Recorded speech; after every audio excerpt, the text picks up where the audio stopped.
ಏನು ಹುಡುಕ್ತಾ ಇದ್ದೀರಾ? ನೀನೇನು ಹುಡುಕ್ತಿದೀಯ ಅಂತ ಗೊತ್ತಿಲ್ಲದೆ ನಾನು ಸುಮ್ಮನೆ ಹಾಗೆ ಹುಡುಕ್ತಿದ್ದೀನಿ. ಗೊತ್ತಿಲ್ಲದೆ ಹುಡುಕಿದ್ರೆ ಹೇಗೆ ಗೊತ್ತಾಗುತ್ತೆ? ಗೊತ್ತು ಮಾಡ್ಕೊಂಡು ಹುಡುಕ್ಬೇಕು ತಾನೇ. ಹೇಗೆ ಗೊತ್ತು ಮಾಡ್ಕೋಬೇಕು? ಏನು ಹುಡುಕ್ತಾ ಇದೀಯ ಅಂತ ಕೇಳಿ. ಯಾಕೆ? ನೀನು ಹೀಗೆ ಹುಡುಕ್ತಾನೇ ಇರೋ, ನಾನು ನಿನ್ನ ನೋಡ್ತಾನೇ ಇರ್ತೀನಿ. ನೋಡ್ತಾನೆ ಇರೋದಕ್ಕೆ ನನ್ನನ್ನೇನು ಹೊಸ್ದಾಗಿ ನೋಡ್ತಿದ್ದೀರಾ?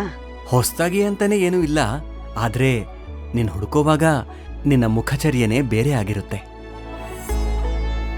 ಓಹೋ, ಆಮೇಲೆ? ಕಣ್ಣುಗಳಲ್ಲಿ ಕಾತುರತೆ, ಅಸಹನೆ ಇರುತ್ತೆ. ಕಣ್ಣುಗಳು ದೊಡ್ಡದಾಗಿ ತೆರೆದಿರುತ್ತೆ.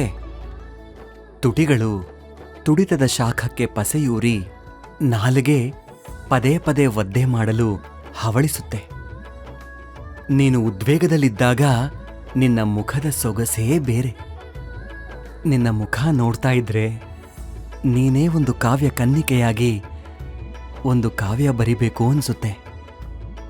ಮಹಾಶ್ವೇತಾದೇವಿ ಪತಿಗಾಗಿ ಕಾದು ಕುಳಿತಿದ್ದ ಸನ್ನಿವೇಶವನ್ನ ಬಾಣಭಟ್ಟ ಕವಿ ವರ್ಣಿಸಿದ ಹಾಗೆ ಕಳೆದದ್ದನ್ನ ಹುಡುಕ್ತಾ ಇರೋ ಈ ನಿನ್ನ ಮುಖದ ಸೊಬಗನ್ನ ವರ್ಣಿಸೋದಕ್ಕೆ ಸ್ಫೂರ್ತಿ ಬರ್ತಿದೆ.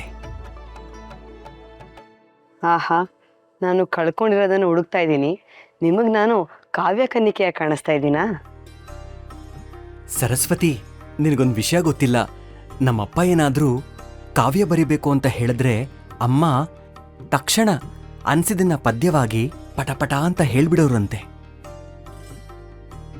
ಆಯ್ತಾಯ್ತು, ನಾನು ಅಮ್ಮನಷ್ಟು ಬುದ್ಧಿವಂತೆ ಅಲ್ಲ.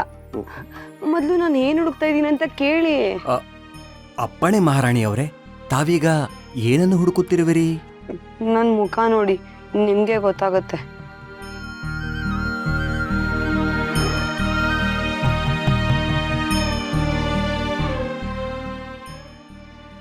ಏನ್ ಮಾಡ್ತಾ ಇದ್ದೀರಾ ನೀವು?